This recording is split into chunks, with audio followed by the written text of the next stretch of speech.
নমস্কাৰ পিএনমি চাই থকাৰ কাৰণে সকলোকে নমস্কাৰ জনাইছোঁ আৰু ভিডিঅ'টো ক্লিক কৰাৰ কাৰণে নমস্কাৰ জনাইছোঁ। একদম মাটিত আছোঁ, বোকা মাটিত আছোঁ, এতিয়া পথাৰত আছোঁ, আজি কঠীয়াতলীত আছোঁ আৰু কঠীয়াতলীত আছোঁ এটা মহান উদ্দেশ্য লৈ। সেয়া হ'ল সদৌ অসম ছাত্ৰ সন্থাৰ শিৱসাগৰ জিলা সমিতিৰ অন্তৰ্গত শিমলুগুৰি আঞ্চলিক ছাত্ৰ সন্থাই বানপীড়িত কৃষকসকলৰ কাৰণে কঠীয়া পৰাৰ ব্যৱস্থা কৰিছে। প্ৰায় 4 বিঘা মাটিত কঠীয়া পৰাৰ ব্যৱস্থা কৰিছে আৰু সেই ব্যৱস্থা ইতিমধ্যে আৰম্ভ কৰিছে। দেখিছে শিৱসাগৰ জিলা ছাত্ৰ সন্থাৰ সন্মানীয় সভাপতি মানৱ হাজৰিকাই হাল বাই আছে আৰু সেইদৰেই ইয়াত খুব সুন্দৰকৈ আজি কঠীয়া পাৰিব। আমি নিজেও আহিছোঁ, সহায় কৰিম, কাৰণ প্ৰাক্তন ছাত্ৰ কৰ্মী হিচাপে আমিও সদৌ অসম ছাত্ৰ সন্থাৰ এজন প্ৰাক্তন কৰ্মী আৰু সেইকাৰণে আমিও তেওঁলোকৰ লগত সহায় কৰিবৰ কাৰণে আহিছোঁ। আৰু এয়া আচলতে বানপীড়িত ৰাইজৰ কাৰণে সদৌ অসম ছাত্ৰ সন্থাই অকল আন্দোলনে কৰি নাথাকে। সদৌ অসম ছাত্ৰ সন্থাই বিভিন্ন ধৰণৰ সমস্যাসমূহত ৰাইজৰ যেতিয়া সমস্যাসমূহ হয় সেই সমস্যাসমূহত সদৌ অসম ছাত্ৰ সন্থাই সদায় সহায় কৰিবলৈ সহায়ৰ হাত হিচাপে আগবাঢ়ি যায় আৰু সেই উদ্দেশ্যে আজি তেখেতসকলে বানপীড়িত ৰাইজৰ কাৰণে যিসকল কৃষক বানত বুৰিছে, যাৰ কৃষিভূমি বুৰিছে, যাৰ কঠীয়া শেষ হৈ গৈছে, তেখেতসকলৰ কাৰণে এয়া শিৱসাগৰ জিলাৰ নাজিৰা মহকুমাৰ শিলাগুটি গাঁও পঞ্চায়তৰ দৰিকিয়াল গাঁও আৰু এই দৰিকিয়াল গাঁৱত আজি ৰাইজৰ সহযোগত সদৌ অসম ছাত্ৰ সন্থাৰ শিমলুগুৰি আঞ্চলিক সমিতিয়ে কঠীয়া পৰা কাৰ্যসূচী গ্ৰহণ কৰিছে আৰু সেই সমগ্ৰ কঠীয়া বানপীড়িত কৃষকসকলৰ কাৰণে উৎসৰ্গা কৰিছে। যিয়ে নহওক কিন্তু এই যে কেঁচা মাটিৰ গুণ, এই যে ডেকা ল'ৰাবিলাক যে পথাৰত নামিছে, এই ডেকা ল'ৰাবিলাকে যে পথাৰলৈ আহি পেলাই বোকা মাটিৰ লগত লাগি নিজে শালখন ধৰি এই কামখিনি যে কৰিছে, সেইকাৰণে ভিডিঅ'টো বনাবলৈ গৈ আছোঁ যে নিজৰ কেঁচা মাটিৰ গোন্ধটো আমি কেতিয়াও পাহৰিব নোৱাৰোঁ। কাৰণ অসমীয়া জাতি কৃষিজীৱী জাতি আৰু অসমীয়া জাতিয়ে এই নিজৰ যিটো শিপা, এই শিপাডালৰ লগত সদায় জড়িত হৈ থাকিব আৰু সেইকাৰণে নতুন প্ৰজন্মৰ সদৌ অসম ছাত্ৰ সন্থা বুলি ক'লে বহুতে কয় যে বগা চাৰ্ট আৰু কোলা লং পেণ্ট, আচলতে নহয়। সদৌ অসম ছাত্ৰ সন্থাই সকলো কামেই কৰিব পাৰে আৰু সকলো কামেই কৰি গৈ আছে আৰু সেই উদ্দেশ্যে আজি শিৱসাগৰ জিলা ছাত্ৰ সন্থাৰ অন্তৰ্গত শিমলুগুৰি আঞ্চলিক ছাত্ৰ সন্থা আৰু দৰিকাজান প্ৰাথমিক গোট ছাত্ৰ সন্থা, এই দৰিকাজান প্ৰাথমিক গোট ছাত্ৰ সন্থা আৰু শিমলুগুৰি আঞ্চলিক ছাত্ৰ সন্থাই ইয়াত কৰিছে কি, কঠীয়া পাৰিছে ৰাইজৰ সহযোগত, গোটেই গাঁওবাসী ৰাইজৰ সহযোগত। চাহ একাপ খাই লওঁ দিয়ক, চাহ একাপ খাই ল'ব লাগিব। চাহ যোগান হৈ আছে লগে লগে, আমাৰ এজনেও খাব। চাহকাপ খাই লৈছোঁ, আকৌ আমি গৈ আছোঁ, পিছত কি হয় আমি দেখুৱাই গৈ থাকিম। কেৱল আছু কৰ্মীয়ে নহয়, প্ৰাক্তন আছু কৰ্মীসকলো আহিছে, ছাত্ৰ সন্থাৰ প্ৰাক্তন কৰ্মীসকল সকলো আহিছে, জ্যেষ্ঠসকল আহিছে, সকলোৱে সহায় কৰিছে শিমলুগুৰি আঞ্চলিক ছাত্ৰ সন্থাক। আৰু এই যে গৰুহাল, সম্পূৰ্ণভাৱে গৰুহালো চলি আছে, ট্ৰেক্টৰ চলি আছে, যান্ত্ৰিকতাও আছে আৰু আমাৰ পৰম্পৰা ঐতিহ্যও আছে আৰু যান্ত্ৰিকতাও আছে। সেইদৰে চলি আছে। প্ৰাক্তন ছাত্ৰসকল আহিছে, প্ৰাক্তন ছাত্ৰসকলেও কাম কৰিছে, গাঁৱৰ বৃদ্ধসকল আহিছে, সকলোৱে কাম কৰিছে। আচলতে মাটি একদম সম্পূৰ্ণ বোকা হৈ গ'ল, চক সম্পূৰ্ণ বোকা হৈ গ'ল। শিৱসাগৰ জিলা ছাত্ৰ সন্থাৰ সভাপতি মানৱ হাজৰিকা খটুৱাই হাল বাই আছে আৰু মানৱ হাজৰিকাৰ লগত কথা পাতিম, আপোনালোকক দেখুৱাম, মানৱ হাজৰিকাৰ লগত কথা পাতিম। কিন্তু সন্মুখত এখন বেনাৰ দেখিছোঁ, বেনাৰখনত কি লিখা আছে চাই লওঁ বোলো। এখন বেনাৰ দেখিছোঁ, বেনাৰখনত কি লিখা আছে সেইটো এবাৰ চাই লওঁ।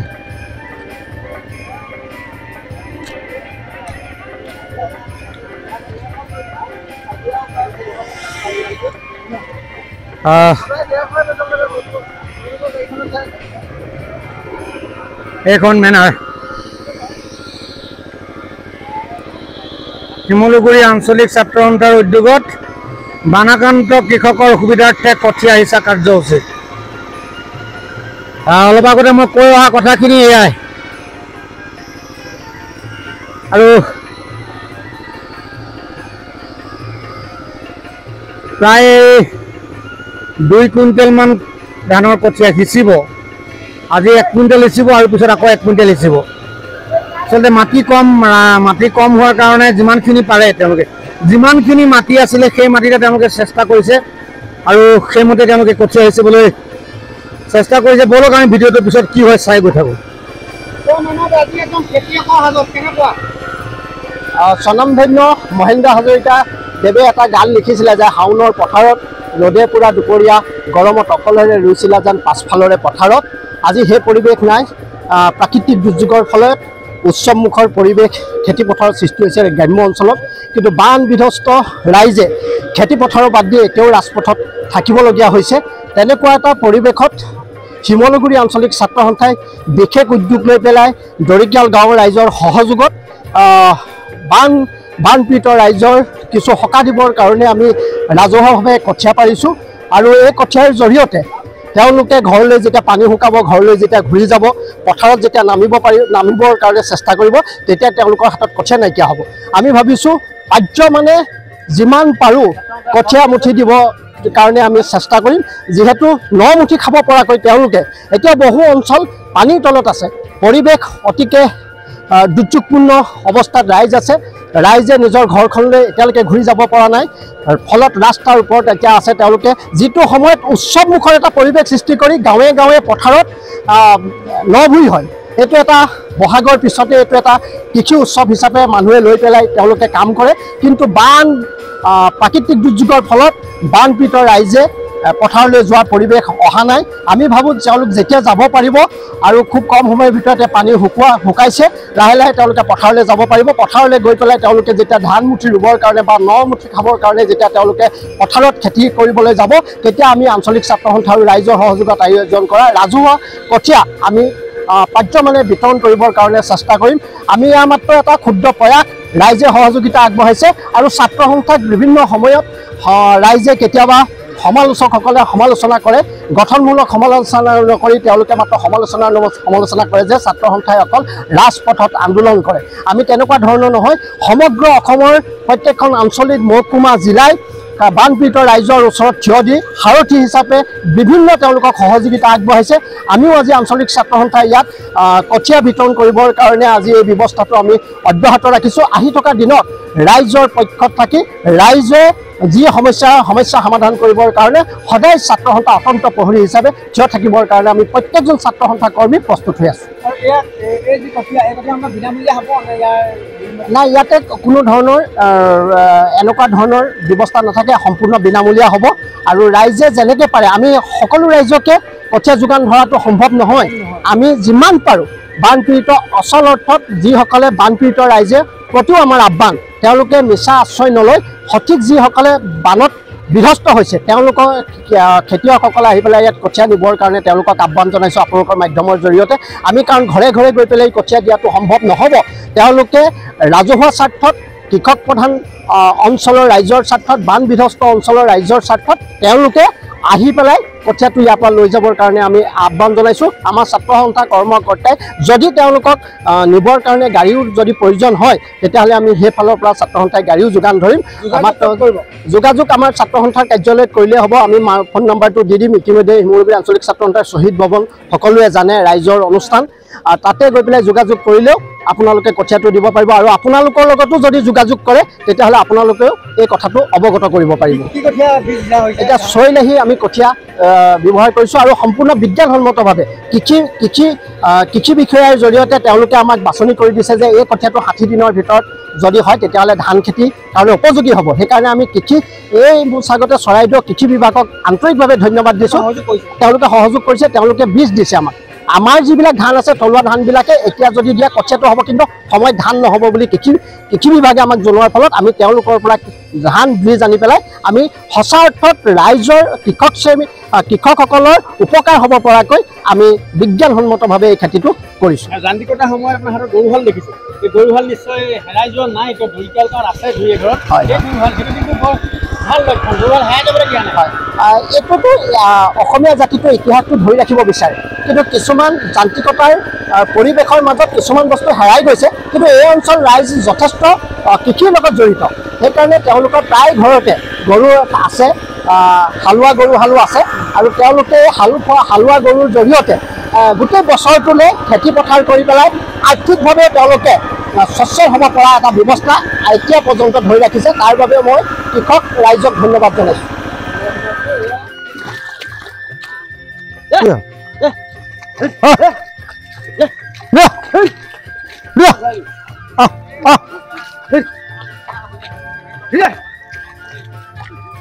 প্ৰণৱ দা পিঠিয়ে চিঠিয়ে বোকা হ'ব লাগিব গ'লে পিঠিত বোকা ছটিয়াব লাগিব এইয়া মাৰিলে পিঠিত বোকা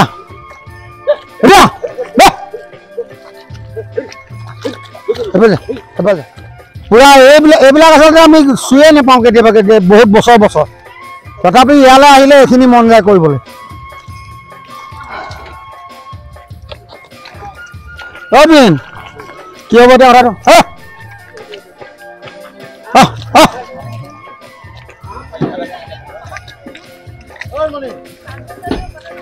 খানাটো হাঁহ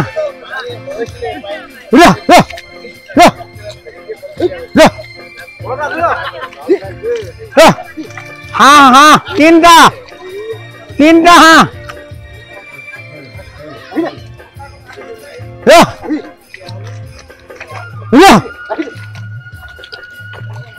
ঘূৰাই দিম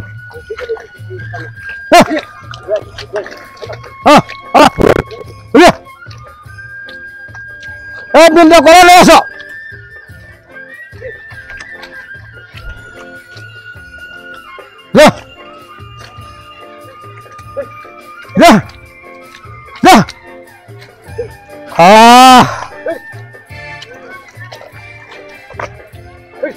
ট্ৰেক্টৰ চলাই চালো হাল বাই চালো মৈ দি চালো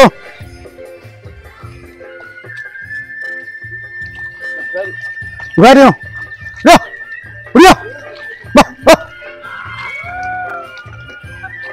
হাঁহ আছে হাঁহ তিনিটা হাঁহ কোমোৰা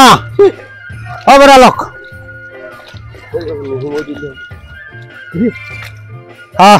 এইবোৰ আচলতে এইবিলাকে হ'ল আমাৰ জাতিটোৰ এইবিলাক হ'ল শিপা গ্ৰাম্য সমাজৰ এইবিলাক হৈছে আনন্দ আচলতে আনন্দ যেনি পাব পাৰি এই যে কৰ্ম সংস্কৃতি বা অসমীয়া জাতি এই অসমীয়া জাতিটোৰ এইবিলাক হৈছে পথাৰতো আনন্দ কৰিব পাৰে য'তেই আপুনি আনন্দটো সকলোতে কৰিব পাৰে ইয়াতো আনন্দ হয় ইয়াতো ফূৰ্তি হয় ইয়াতো সেইকাৰণে হয়তো ন ভুই কঠীয়া পৰা এইবিলাক যে উৎসৱ হিচাপে পালন কৰে অনুষ্ঠান হিচাপে পালন কৰে তাৰ উদ্দেশ্য এইটো যে আমি সমাজখন মিলি থাকিবৰ কাৰণে মাত্ৰ এটা অৱলম্বন বা মাধ্যম প্ৰয়োজন আছে আৰু এই কৃষি কৰ্মকো আমি সমাজখন একত্ৰিত হৈ থকাৰ এটা মাধ্যম হিচাপে চহা অসমীয়াসকলে ব্যৱহাৰ কৰি আহিছে আৰু সেইকাৰণে আজি কঠীয়া পৰা অনুষ্ঠান এইটো কঠীয়া পাৰিছে ইয়াত এইটো গাঁৱৰ বুঢ়া মেথাৰ পৰা আদি কৰি গাঁৱৰ ডেকা গাভৰু সকলো গোট খাই এটা ফূৰ্তি কৰিছে আনন্দ কৰিছে আৰু ইয়াৰ ফলত কি হ'ব যে বৰ্ণাঢ্য যিসকল ৰাইজ যিসকলে বানপানীত কক বকাই আছে যিসকলে নিজৰ কৃষিভূমি এতিয়াও বানৰ তলত আছে সেইসকললৈ এমুঠি কঠীয়া ইয়াৰ পৰা যাব উদ্দেশ্য আছে আচলতে উদ্দেশ্যটো এইটোৱেই এতিয়া পানী সিঁচি আছে পানীটো অলপ পথাৰত কঠীয়াতলিত কম হৈ গৈছে আৰু সেইকাৰণে পূৰা লগাই দিছোঁ ইয়াৰ মহকুমা ছাত্ৰ সন্থাৰ সম্পাদক নাজিৰা প্ৰীতম বৰগোহাঁই পূৰা লাগি গৈছে আচলতে এয়াই গোটেই ছাত্ৰ সন্থা কৰ্মীসকল আহি এনেধৰণে গোটেই কামত ব্যস্ত হৈ পৰিছে এবাৰ দৈকেইজন ছাত্ৰ সন্থা এয়া লাগি গ'ল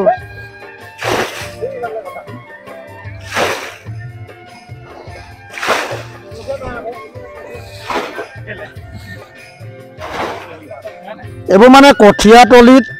কিছুমান বিশেষ খাদ্য হৈ থাকে তাতে এতিয়া কেঁচা কঁঠাল ওলাইছে তাকে কিনা কঁঠাল নহয় দেই ঘৰৰ কঁঠাল বাৰী কঁঠাল পূৰা লাগি আছে ল'ৰাবোৰে গুচাবলৈ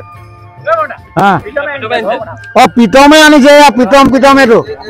প্ৰীতমে আনিছে দেই কঁঠাল আকৌ কেঁচা কঁঠাল ঘৰৰ গছত উঠি নিজে পাৰি আনিছে দেই আৰু খাইছে এইটোৱে কেঁচাই খোৱা কঁঠাল সুন্দৰ আৰু তাতকৈ সুন্দৰ গুটিটো আপোনাৰ নিশ্চয় সকলোৱে খাইছে এই গুটিটো আলুৰ যি দাম হৈছে আলুৰ দামৰ ঠাইত কঁঠাল গুটি খোৱাটো ভাল নহয় ঠিক আছে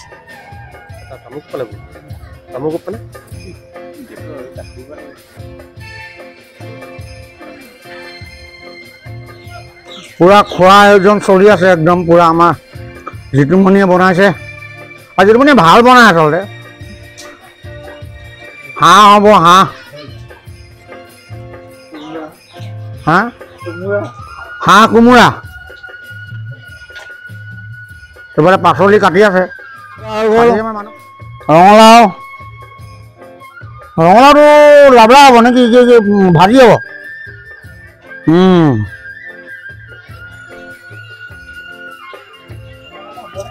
কিটো নাই মোৰ এটাই হ'ব এতিয়া খানা আয়োজন চলি আছে এতিয়া আমি খানাটো বনাই আছোঁ মানে হেৰি পিঁয়াজ গুচাইছোঁ হাঁহ আছে 3টা হাঁহ 3টা আছে মানুহ কম বিশেষ নহয় আচলতে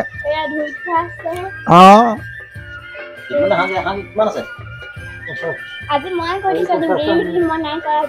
এইটো মোৰ ইয়াতে আছে মানে হিয়াই ভিডিঅ' কৰিছে এতিয়া আপুনি বৰষুণ থকাৰ কাৰণে মই পথাৰত নামিব নিদিলোঁ হিয়াই ভিডিঅ'টো কৰি আছে তথাপিও এতিয়া পিঁয়াজ কাটিছোঁ পিঁয়াজ কটা ৰঙালাও কটা হৈ গ'ল আলুগুটি কটা হৈ গ'ল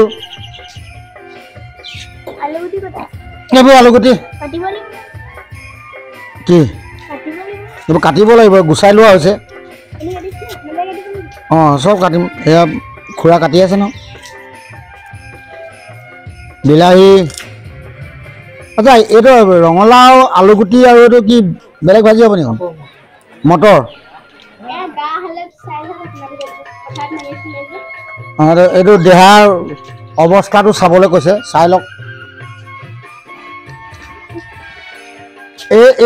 এনেকুৱাত বোলে বেমাৰ আজাৰ কম হয় বুলি কয় মাজে মাজে মানুহে বোকা মাটি গছকিব লাগে বোকাটো গছকিব লাগে পথাৰত নামিব লাগে এতিয়া দেহাটোৰ এই ৰেজিষ্টেঞ্চটো যে আমাৰ নহ'লে আমি আলু খোৱা হৈ গৈছোঁ ব্ৰইলাৰ কুকুৰাৰ নিচিনা হৈ গৈছোঁ ব্ৰইলাৰ কুকুৰাৰ নিচিনা নহ'বলৈ হ'লে এনেকুৱা কামবিলাক কৰিব লাগিব মাজে মাজে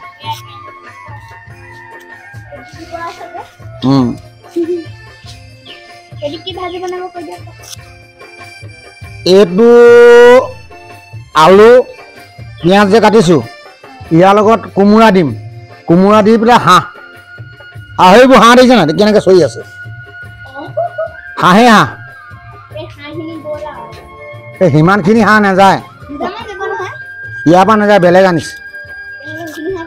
সেইখিনি দেখুৱাই দিছোঁ হাঁহটো এনেকুৱাই হ'ব আমাৰ এই ৰঙালাও মটৰ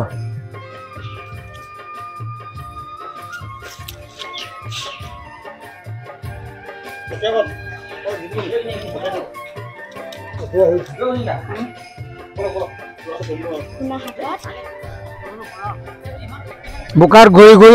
একদম ঘূৰি ফুৰিছোঁ ভিডিঅ' বনাইছোঁ কাৰণটো হৈছে উৎসাহিত হওক অন্যান্য অঞ্চলটো এনেধৰণে বানপীড়িত ৰাইজৰ কাৰণে পাৰিলে মানে যদি আপোনালোকৰ মাটি আছে বা কিবা আছে তেতিয়াহ'লে সেই অঞ্চলত কঠীয়া পাৰি পেলাই আপোনালোকে বানপীড়িত কৃষকসকলক অকণমান সহায় কৰাৰ যিটো সুবিধা ইয়াত খুব বেছি মাটি নাছিলে যিখিনি আছিলে সেইখিনিকে সৎ ব্যৱহাৰ কৰিছে আৰু সেইখিনি মাটিতে ৰাইজে মিলি কঠীয়া পাৰি দিছে আৰু এই কঠীয়াখিনি সদৌ অসম ছাত্ৰ সন্থাৰ শিমলুগুৰি আঞ্চলিক সমিতিৰ লগত যোগাযোগ কৰিলে আপোনালোকে পাব আৰু মই যিটো জানিছোঁ যে 90 দিনত বোলে ধান কাটিব পৰা হৈ যায় 90 দিনত বোলে ধান কাটিব পৰা হৈ যায় এনেধৰণৰ কঠীয়া সেইকাৰণে কঠীয়া সিঁচা কাম আৰম্ভ হৈ গ'ল চৈল আহি দেখুৱালোঁ আপোনালোকক গোটেই পৰিৱেশটো আজি এইটো পৰিৱেশো চোৱাৰ প্ৰয়োজন আছে আমি আচলতে এনেকুৱা পৰিৱেশ আৰু এইফালে মোৰ পিছফালে এখন কলবাৰী বৰ ধুনীয়াকৈ কল লাগি আছে ধেৰ কল লাগি আছে এইবিলাক এইটোকা কাঁচকল একদম ধুনীয়া হৈ আছে আৰু এইবিলাক প্ৰাক্তন আছু কৰ্মী একদম পূৰা লাগি আছে কামত এইবিলাক প্ৰাক্তন পূৰা কামত লাগি আছে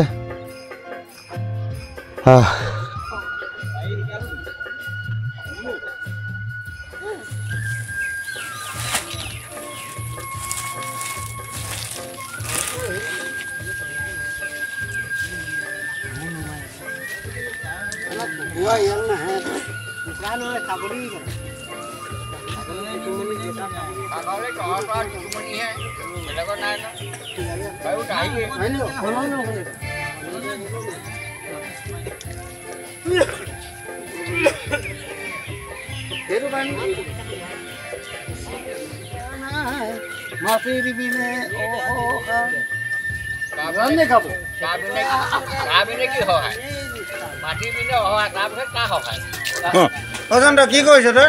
পিঁয়াজ কাটি আছোঁ অঁ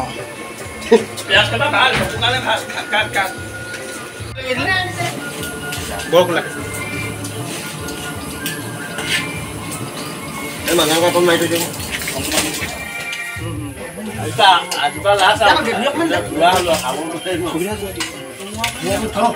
স্বপন ক'লৈ গ'ল স্বপন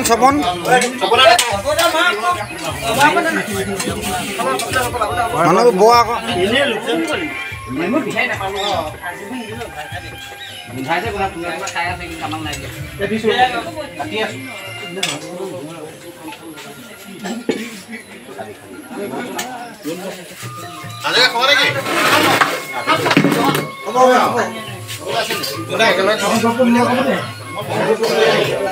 নিৰামিষ খাইছোঁ মই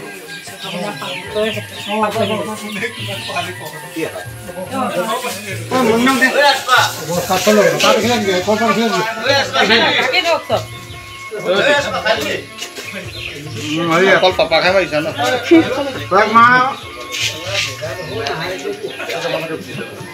দেউতাই ক'লে মই নিজক খোৱাটো মাৰিবলৈ খুৰা খাওঁতে মাৰিবা দেই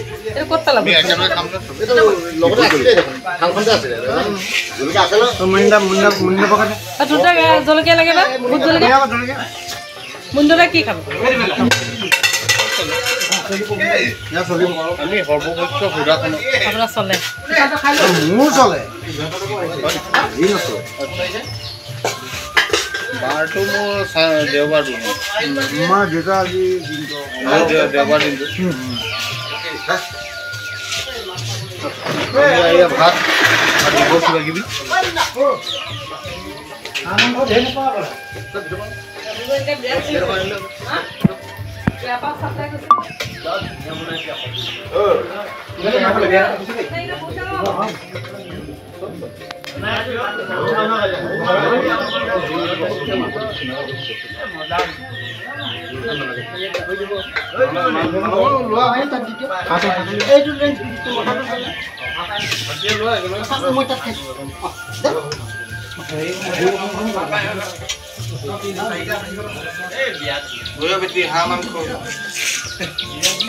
পাপা নিৰামিষ মই নিৰামিষ এইফালে হাঁহ মাংস দিব জ্বলাইছোঁ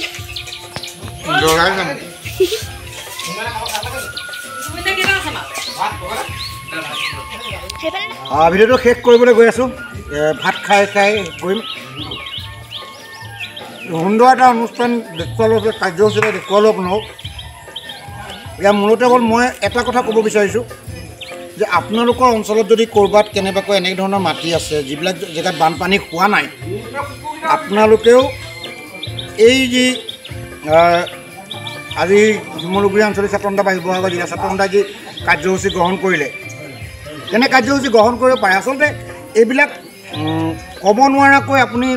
একেবাৰে এদিন মাত্ৰ ৰাইজক গোট খাব লাগে গোট খাই ৰাইজে কঠীয়াকণ পাৰিলে আওপকীয়াকৈ মানৱীয়তাৰ কিমান ডাঙৰ এটা কাম হ'ল চাওকচোন বহু কৃষিভূমি এতিয়া নাইকিয়া হৈ মানে পানীত ডুব গৈ আছে আৰু সেইসকল কৃষকে এতিয়া হেৰি কৰিব পৰা নাই মানে কঠীয়া পাৰিব পৰা নাই আৰু এইফালে খানা খাই আছে পূৰা খানা খাই আছে ৰাইজে দেখালোঁ ন এইফালে মই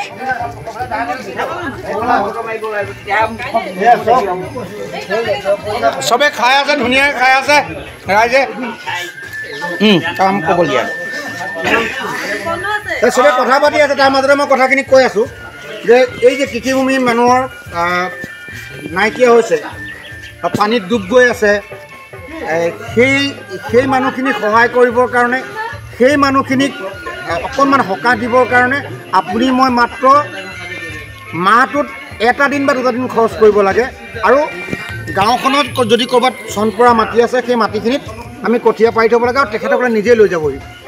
এইকণ কাম সকলোৱে কৰক যি জেগাত বানপানী হোৱা নাই তেখেতসকলে এইখিনি কাম কৰক এইটো আশা কৰিছোঁ আৰু এইটো আশা কৰিয়েই এই কাৰ্যসূচীৰ কাৰণে ছাত্ৰসন্থাক আন্তৰিক ধন্যবাদ জ্ঞাপন কৰি